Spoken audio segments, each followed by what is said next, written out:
No problem sir. ওকে, তো আমরা যেখানে ছিলাম সেখান থেকে স্টার্ট করি। আর প্লিজ একটু স্পিকার আপনাদের মাউথপিস গুলো একটু অফ রাখেন, মিউট করে রাখেন। হ্যাঁ, আচ্ছা, স্ট্র্যাটেজি ইমপ্লিমেন্টেশন। দেন হচ্ছে আমরা স্ট্র্যাটেজি ইমপ্লিমেন্টেশন নিয়ে একটা কেস আমরা ডিসকাস করলাম কোকা-কোলা নিয়ে। আচ্ছা, এখানে দেখিয়ে রাখি, লিখেছে যে strategy implementation requires A farm to establish annual objectives, device policies, motivate employees. অর্থাৎ আমরা আমাদের অবজেক্টিভ, অ্যানুয়াল যে অবজেক্টিভ ইয়ারলি, আমরা এটা রেডি করব। দেন হচ্ছে আমরা পলিসি ফর্মুলেট করব অ্যাকশন প্ল্যান করার জন্য। দেন হচ্ছে আমরা এমপ্লয়ীদেরকে টুয়ার্ডস সেই পলিসি অ্যাটেন্ড করার জন্য মোটিভেট করব। দেন অ্যালোকেট রিসোর্স, এরপরে রিসোর্স অ্যালোকেট করব সেই স্ট্র্যাটেজি গুলাকে, সেই অবজেক্টিভ গুলাকে বাস্তবায়ন করার জন্য, so that formulated strategy can be executed.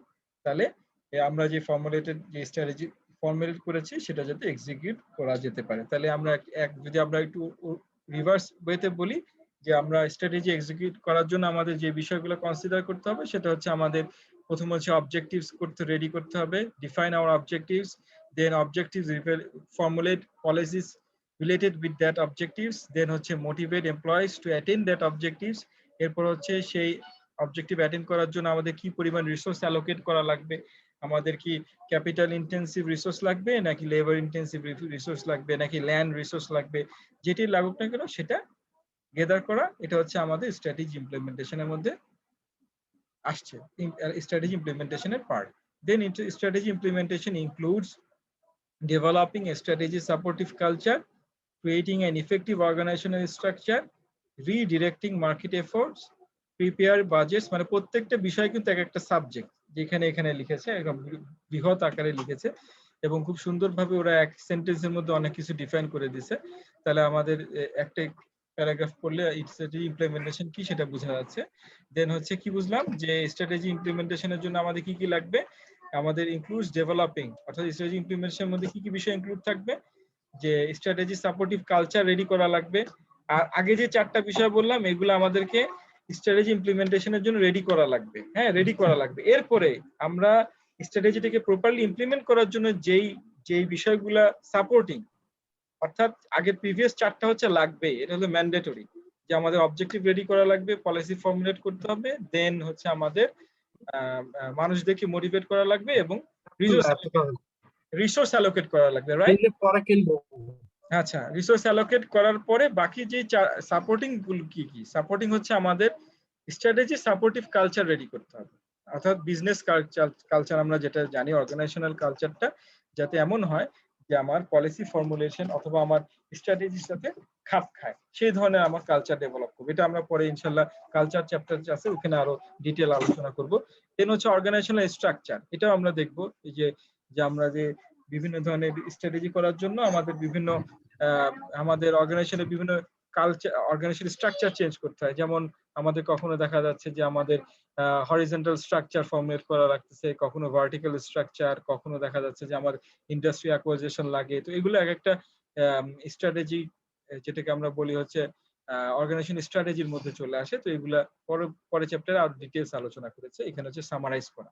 আচ্ছা, দেন অর্গানাইজেশন স্ট্রাকচার আমি রেডি করলাম, যেখানে আমার দেখলাম যে আমার এখানে স্ট্রেট লাইন অর্গানাইজেশন লাগবে বা স্টাফ অর্গানাইজেশন লাগবে, অথবা আমার এখানে ম্যাট্রিক্স অর্গানাইজেশন লাগবে, যেটাই লাগুক না কেন সেই অর্গানাইজেশন স্ট্রাকচারে আমাকে নিয়ে যেতে হবে স্ট্র্যাটেজি ফর্মুলেট করতে হলে।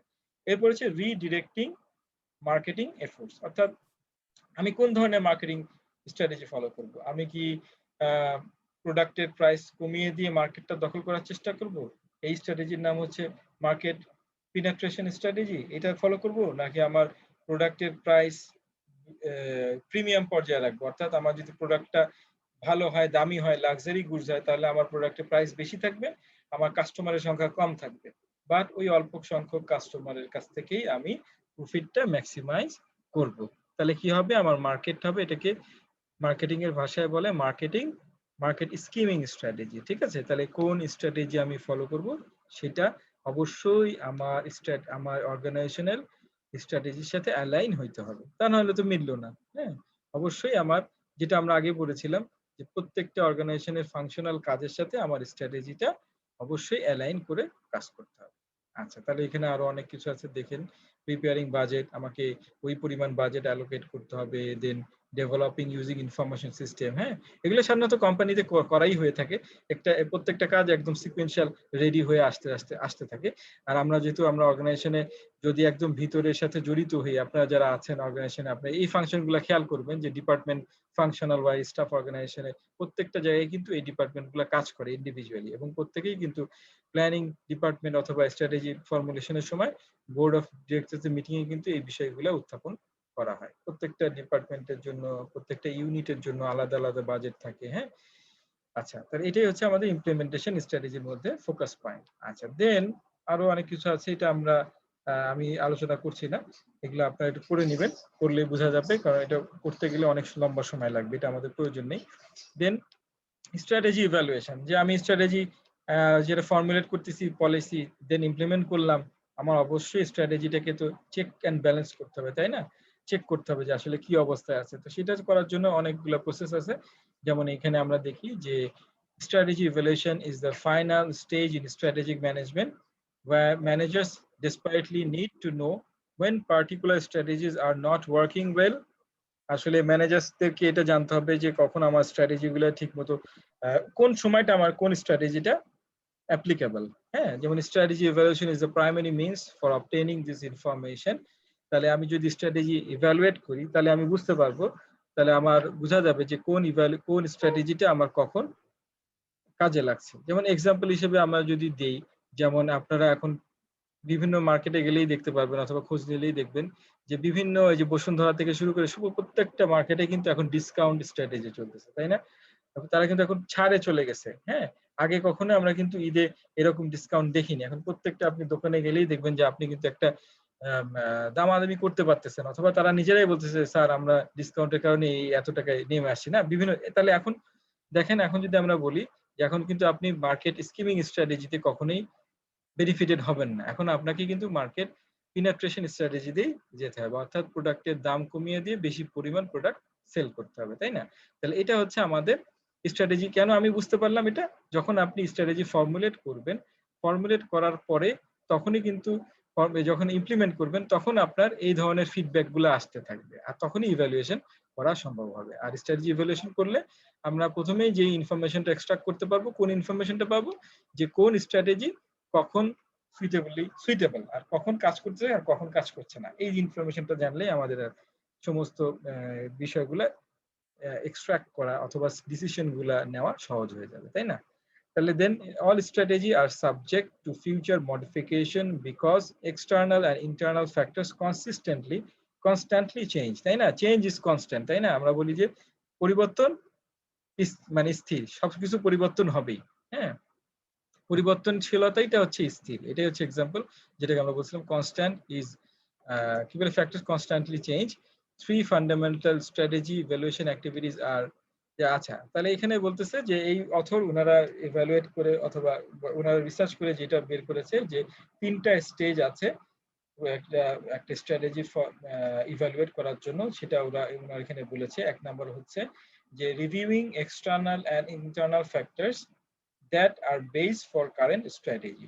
তাহলে প্রথম আমাকে যেটা রিভিউ করতে হবে যে আমার কারেন্ট স্ট্র্যাটেজির জন্য যে এক্সটার্নাল এবং ইন্টারনাল ফ্যাক্টরগুলো আমাকে ইনফ্লুয়েন্স করে সেটা আগে আমরা ইভ্যালুয়েট করব, যেটাকে বলে ইনভেস্টিগেটিভ রিপোর্ট।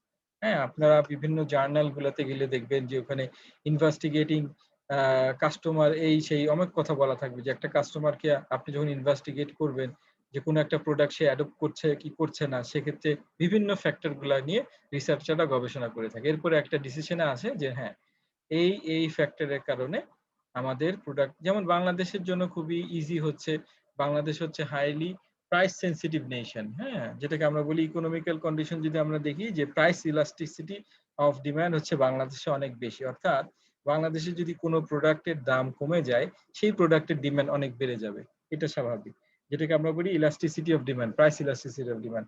আর যদি কোনো প্রোডাক্টের দাম কি বললাম আগে, প্রোডাক্টের দাম কমে গেলে প্রোডাক্টের ডিমান্ড বাড়বে। কিন্তু ইন্টারেস্টিংলি আপনারা যদি একটু খেয়াল করেন যে বাংলাদেশে কিন্তু উল্টাটাও বেশি হয়, যে যদি কোনো প্রোডাক্টের দাম বাড়তে থাকে সেই প্রোডাক্টের চাহিদাও বেড়ে যায়। কিভাবে? সিম্পল, আমরা এই যে আপনার সেকেন্ড লকডাউন না এর আগের লকডাউনের সময় কথা বলবো না, আগে এরপরে কথা আগেরটা বলি। লকডাউনের সিনারিও ডিফারেন্ট, যে প্রায় আপনারা যদি দেখেন রমজানের, এইবারে রমজানটা ডিফারেন্ট, গতবারের রমজানটাও ডিফারেন্ট। যে রমজান মাসে কি হতো, সব সময় পেঁয়াজের দাম বেড়ে যেত আননেসেসারি। পেঁয়াজ মানুষ অন্য সময় কি খায় আমরা জানি না, আমরা নিজেরাও বলতে পারি না, বাট দেখবেন যে রমজান আসতেছে পেঁয়াজের দাম বাড়তেই থাকবে, এবং যত বেশি পেঁয়াজের দাম বাড়ে তত বেশি দেখবেন সেল বেশি হচ্ছে, মানুষজন কারণ বাজার থেকে খালি দেখবেন যে প্রোডাক্ট কিনতেইছে। তো এবার কি হলো, আপনার সেকেন্ড লকডাউনের সময় যখন লকডাউন ঘোষণা হলো, তখন হচ্ছে যে মানুষজনের আলু তারপরে পেঁয়াজ এগুলা কেনার ধুম পড়ে গেল, এবং যখনই বেশি মার্কেটে কাস্টমাররা আসতে থাকে, তখনই এটা হচ্ছে ডিমান্ড সাপ্লাই একটা ব্যালেন্স হয়। যখনই সাপ্লাই কম থাকবে বা ডিমান্ড বেশি থাকে, তখন হচ্ছে প্রোডাক্টের প্রাইস বেশি হয়ে যায়। এটা হচ্ছে ডিমান্ড সাপ্লাই মার্কেট মেকানিজম, যেটা আমরা বলে থাকি মার্কেট মেকানিজম। যদি কোনো একটা প্রোডাক্টের ডিমান্ড বেশি হয়ে যায়, ওটা অটোমেটিক্যালি প্রোডাক্টের দামটাও বেশি হয়ে যায়। তাহলে এখন আমরা দেখতে পাচ্ছি যে বাংলাদেশের যদি আমি কোনো একটা প্রোডাক্ট নিয়ে অ্যানালাইসিস করি, তাহলে আমাদের দেশের ফ্যাক্টরটা কি, আমাদের হচ্ছে প্রাইস হচ্ছে অন্যতম একটা ফ্যাক্টর, যেটা আরেকটা হচ্ছে আমাদের সিজন, যে আমাদের গরমের সময় অথবা বিভিন্ন ফেস্টিভ্যালের সময় আমাদের প্রোডাক্টে কিন্তু প্রাইস আপ ডাউন করতে পারে। তাহলে যখন আমরা আমাদের দেশের পার্সপেক্টিভে যদি আমরা গবেষণা করি অথবা স্ট্র্যাটেজি ইভ্যালুয়েট করি, তাহলে আমাদের প্রথমে আমরা সেই ফ্যাক্টরগুলো নিব যেগুলো হচ্ছে আমাদের দেশের মানুষের সাথে নিত্য নৈমিত্তির সাথে জড়িত। তাহলে সেগুলো আমি প্রথমে কারেন্ট স্ট্র্যাটেজি আমি সেইগুলাকে ইভ্যালুয়েট করব, রিভিউ করব। হ্যাঁ, দেন হচ্ছে মেজারিং পারফরমেন্স। হ্যাঁ, যে আমি যে কারেন্ট যে স্ট্র্যাটেজিটা নিলাম সেটাতে আমার পারফরমেন্স মেজারমেন্ট ইন্ডেক্স কোম্পানিতে আসলে খুবই মজা। পারফরমেন্স মেজারমেন্ট ইন্ডেক্স কিভাবে হয়ে থাকে আমরা একটাই জানি ভালো, সেটা হচ্ছে যে আপনার আমাদের প্রফিটেবিলিটি বেড়েছে কিনা, অর্থাৎ প্রফিটেবিলিটি ইন্ডেক্স, মানে আমাদের ইনকাম বেড়েছে কিনা, অথবা আমরা আর্নিং পার শেয়ার ইপিএসটা আমাদের বেড়েছে কিনা। তো এটা আমরা কিন্তু স্ট্র্যাটেজির সাথে মেজার করে থাকি সাধারণত, এটাই আসলে বেশি লজিক্যাল। তাছাড়া আরো অনেক কিছু থাকে, সেটা হচ্ছে যে আমরা দেখি যে আমাদের অর্গানাইজেশন যারা এইচআর স্পেশালিস্ট, তারা দেখে যে আমাদের এমপ্লয়ীদের টার্নওভার রেট ব্যালেন্স আছে কিনা। যদি টার্নওভার রেট ব্যালেন্স থাকে, এমপ্লয়ি টার্নওভার অর্থাৎ তাদের সুইচ, হ্যাঁ অর্গানাইজেশন সুইচ করছে কিনা বা এরকম কোনো কিছু যদি না থাকে, তাহলে এটা একটা ভালো ইন্ডেক্স যে না, এই কোম্পানির প্রতি এমপ্লয়িরা স্যাটিসফাই। কেন এমপ্লয়িরা স্যাটিসফাই? কারণ এমপ্লয়িরা যদি স্যাটিসফাই থাকে, অর্থাৎ বুঝতে হবে তাহলে সেই কোম্পানিটা হচ্ছে কাস্টমাররাও সেই কোম্পানির প্রতি স্যাটিসফাইড, যার কারণে এমপ্লয়িরাও স্যাটিসফাইড। বুঝতে পারছেন?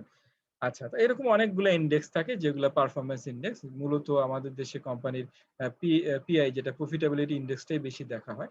আচ্ছা, 3 নাম্বার হচ্ছে টেকিং কারেক্টিভ অ্যাকশনস। আচ্ছা, তাহলে স্ট্র্যাটেজি ইভ্যালুয়েশনে আমরা লাস্ট যেটা দেখব সেটা হচ্ছে আমরা আমাদের কোনো ভুল থাকলে আমরা সেটাকে অবশ্যই কারেক্টিভ মেকানিজমে চলে যাব, যেটা আমরা বলতেছি কন্ট্রোলিং ফাংশন, তাই না? এই তিনটাই কিন্তু কন্ট্রোলিং ফাংশন। একটা হচ্ছে স্ট্যান্ডার্ড সেট করা, ওই স্ট্যান্ডার্ডের সাথে আমি পারফরমেন্সকে আমার চেক এন্ড ব্যালেন্স করা, যদি কোনো আমার ল্যাপস এন্ড গ্যাপস থাকে সেটাকে ওভারকাম করার জন্য আমার ইমপ্রুভমেন্ট অ্যাকশন নিতেই হবে। তাহলে এই তিনটা হচ্ছে আমার স্ট্র্যাটেজি ইভ্যালুয়েশনের কাজ। তারপরে এখানে আমাদের পিটার এফ ড্রাকার যে আছে, সে একটা বিখ্যাত সুন্দর একটা কথা বলেছে, সেটা আর আমাদের পড়ার দরকার নেই। তো আমরা আজকে এই পর্যন্তই থাকুক। দেন হচ্ছে আমরা ইন্টিগ্রেটিং ইনটিউশন এন্ড অ্যানালাইসিস করব নেক্সট ক্লাসে, যেটা আপনাদেরকে আমরা বলেছিলাম, আমরা আলোচনা করেছিলাম না যে strategic management is art and science. তো আর্টটা কি সেটা হচ্ছে এই ইনটিউশন এবং অ্যানালাইসিসের মধ্যে ডিসকাস আমরা ইনশাআল্লাহ করব। ঠিক আছে, তাহলে আজকে এই পর্যন্তই থাকুক। হ্যাঁ, স্যার বলেন। স্যার জি, শুনতে পাচ্ছি, বলেন। স্যার হচ্ছে স্যার সবাই ডিসাইড করলো স্যার ফ্রাইডেতে ক্লাস করবে, কিন্তু স্যার ক্লাসটা আমরা ফ্রাইডেতেই করব, মানে সবাই মানে ঠিক করলো, কিন্তু স্যার একটু লেটে যদি শুরু করা যায়, যেমন 8টার দিকে স্যার, তাহলে ভালো হতো আর কি, তাহলে মাঝখানে একটা গ্যাপ পাওয়া যেত। আচ্ছা ঠিক আছে, অসুবিধা নেই, তাহলে আমরা 8টা থেকে শুরু করব ফ্রাইডেতে। এর পরিবর্তে 8টা। ঠিক আছে, নো প্রবলেম, ঠিক আছে। ওকে স্যার, ঠিক আছে, okay sir, thank you sir. Okay, thank you so much. সমস্যা নেই। আমি আপনাদের আরেকটা বিষয়, যে আমাদের যে দুইটা ক্লাস রেকর্ডিং হলো, এই দুইটা আমি আপনাদেরকে আপলোড করে দিচ্ছি, এবং আজকের ভিডিওতেই আপনারা হাইলাইট গুলো পাবেন, সমস্যা হবে না। আমি দুইটা রেকর্ডটা আপলোড করে দিচ্ছি। ওকে, ঠিক আছে, তাহলে ভালো থাকবেন। এবং আপনাদের এই কি বলে, আপনার মনে হয় অ্যাটেন্ডেন্স গুলো দিয়ে দিয়েছেন মনে হয় গুগল ক্লাসরুমে, না? আমি একটু চেক করে দেখি। জি জি স্যার। জি স্যার, দিয়ে দিয়েছি স্যার। পেয়েছি। না স্যার, দিই নাই স্যার। হ্যাঁ, যারা দেননি একটু কাইন্ডলি দিয়ে দেন। 19 জনেরটা এসছে মনে হয়, 19 জন। হ্যাঁ, 19 জন। আহসান সাবিক হচ্ছে লাস্ট দিয়েছে। তো ঠিক আছে, আমি তাহলে মিটিংটা এন্ড করি দিনে নাকি? আমি এখন দিতে হবে। হ্যাঁ, দিয়ে দেন। আসসালামু আলাইকুম স্যার। মইনুর রহমান দিয়ে দেন। হ্যাঁ, বলেন। ইফতেখার আসসালামু বলেন। আলাইকুম স্যার। হ্যাঁ, ওয়ালাইকুম স্যার সালাম। ক্লাসটা কি স্যার লাস্টের ক্লাসটা স্যার 8টার কথা তো বলো স্যার 7টায় নেওয়া যায় নাকি স্যার? আচ্ছা, ওই 8টা আর 7টার মধ্যে খুব একটা পার্থক্য নাই। হ্যাঁ, কোনো সমস্যা নাই, ঠিক আছে। আর যদি কারো পার্সোনালি কোনো প্রবলেম থাকে আমাকে পার্সোনালি যোগাযোগ করবেন, রাইট? ঠিক আছে, কিন্তু আপাতত 8টাই থাকুক, ঠিক আছে, 8টাই থাকুক। হ্যাঁ স্যার,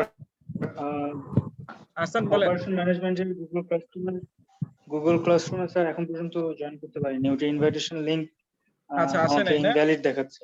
আচ্ছা, তাহলে না, আপনি একটু আমি তো একটা আপনার ইনবক্সে একটা মেসেজ আমি ড্রপ করছিলাম। এখন দিয়েছেন? না, ক্লাস শেষ হওয়ার পরপরই দিয়ে দিয়েছিলাম। তখন 4টা বাজে। আচ্ছা, একটু around হাসান সাবিক একটু কষ্ট করে আমাকে এখনই আপনার মেইল অ্যাড্রেসটা দিয়ে দেন, আমি এখনই অ্যাড করে নিই আপনাকে। এখনই আমাকে একটু স্যার অলরেডি আপনার ইনবক্সে আমার একটা মেসেজ থাকার কথা। ফোনের ইনবক্সে মেসেজ। ও আচ্ছা, ফোনে যদি দিয়ে থাকেন তাহলে ঠিক আছে, আমি দেখে নিচ্ছি। হ্যাঁ, ঠিক আছে, ঠিক আছে, আমি দেখি ফোনে যদি আসে, আমি দেখি ফোনে। হ্যাঁ, আমি পেয়েছি আপনারটা, আমি অ্যাড করে দিচ্ছি আপনাকে, ঠিক আছে হাসান সাবিক, আমি Thank আপনার you. এসএমএস পেয়েছি। ওকে, থ্যাংক ইউ সো মাচ। তাহলে আমি ক্লাসটা এন্ড করে দিচ্ছি। Okay sir. আর কারো Thank যদি you. কোনো কোশ্চেন থাকে, কোনো প্রবলেম থাকে, অবশ্যই আমাকে মোবাইলে যোগাযোগ করবেন। ওকে।